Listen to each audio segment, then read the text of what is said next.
bastante falta. Acabou o meu sonho, por exemplo, de Yuri Alberto na Copa, né? Acabou. E do próprio Yuri Alberto também. Acho que para qualquer jogador que não fez parte até agora da convocação do Ancelotti e que alimentava alguma possibilidade, seria nesse momento, né? De fazer alguma coisa. Aí ficou impossível, o que já era muito difícil, claro, né? Um ou outro imaginava que poderia acontecer, eu era um dos entusiastas, mas não vai acontecer não. E assim, não dá pra dizer que a lesão do Yuri Alberto o Corinthians poderia evitar, né? Ontem era um jogo importante, né, Bruno? Tanto que, por exemplo, o São Paulo vai a Campinas com a ponte já rebaixada, mortinha da Silva, e o Crespo escala o mesmo time, só com a ausência do Bobadilha, que venceu o Grêmio quarto. Então assim, respeita o jogo, porque o São Paulo... Tanto que se o São Paulo não vencesse e uma hora a Ponte diminui o jogo, a Ponte começa a pressionar o São Paulo, o empate tiraria o São Paulo. E o mais engraçado é que o gol do Capivariano só sai no final.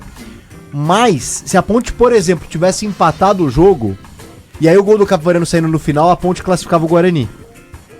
Porque o empate do São Paulo colocaria o Guarani de novo no G8. É verdade. Então pra Ponte definitivamente não valia a pena. Imagina a torcida da Ponte no único jogo que era pra você perder de fato, a Ponte empatando, né? Seria realmente pra fechar com chave de B, né? Nossa, seria uma coisa impressionante. Não, a torcida ia fazer... Vocês lembram daquele jogo, acho que foi em 2010, Palmeiras e Fluminense? Que o Corinthians estava brigando pela liderança do Campeonato Brasileiro. E aí, se o Palmeiras perdesse pro Fluminense, salvo engano, era o Flamengo que assumiria a liderança. E a torcida do Palmeiras começa a protestar em campo. Seria nesse estilo. Nesse estilo, exatamente.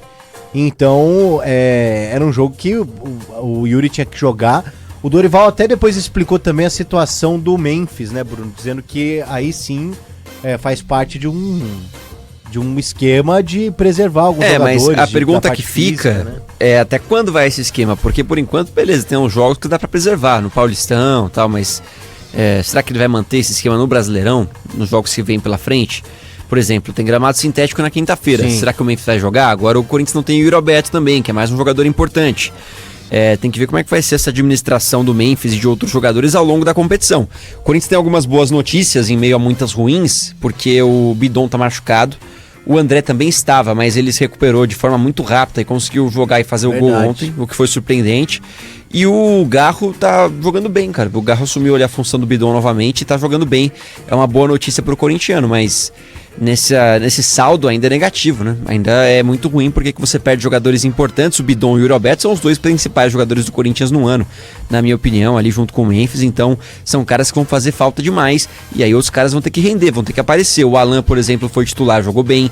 O Alan é um cara que pode ajudar bastante o Corinthians, mas por enquanto é mais preocupante do que de boas notícias esse Paulistão para a equipe do Corinthians para a sequência da temporada, falando em